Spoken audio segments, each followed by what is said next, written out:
नमस्कार, मी सचिन अशोक गार्डी. विश्व मराठी परिषद आयोजित विश्व मराठी संमेलनामध्ये कवी कट्टा या उपक्रमामध्ये कॅन्डल मार्च एक निषेध ही माझी कविता सादर करत आहे. मेणबत्त्यांसंगे लोक रस्त्यावरती उतरले, मेणबत्त्यांसंगे लोक रस्त्यावरती उतरले, पाहुणी नराधमास नजर चुकविणारे हे कुकर्म अंधारातील त्यांचे उजळून सांगू लागले. हात मदतीचा न कोणास ज्यांनी दिला, हात मदतीचा न कोणास ज्यांनी दिला, तेच आज हातात मेणबत्ती घेऊन कॅन्डल मार्च काढू लागले. निषेध तिच्या वेदनांची करणाऱ्यांना, निषेध तिच्या वेदनांची करणाऱ्यांना भीती चटक्याची सतावित होती. निषेध तिच्या वेदनांची करणाऱ्यांना भीती चटक्याची सतावित होती. आणि म्हणूनच काय मेणबत्ती थोडी लांबच धरली होती.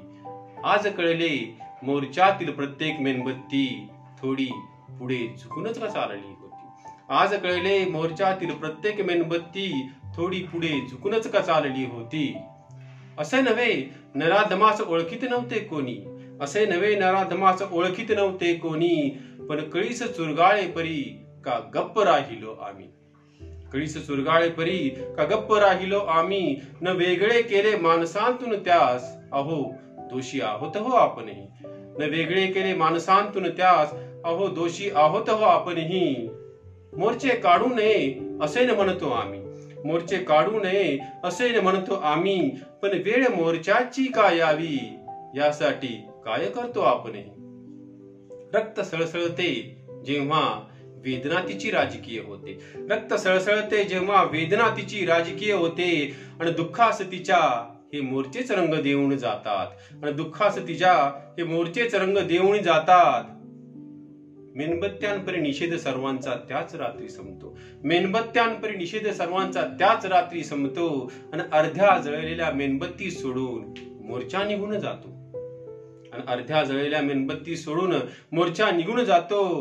स्वप्नात येऊन त्या रात्री तिने मज विचारले, काय चूक माझी होती हे मला अजूनही न कळले. काय चूक माझी होती हे मला अजूनही न कळले. अन काय असतो हा कॅन्डल मार्च निरागसपणे तिने मज विचारले. मित्र हो, डोळे उघडले त्या क्षणी मी हे स्वप्न भंगण्यासाठी, डोळे उघडले त्या क्षणी मी हे स्वप्न भंगण्यासाठी.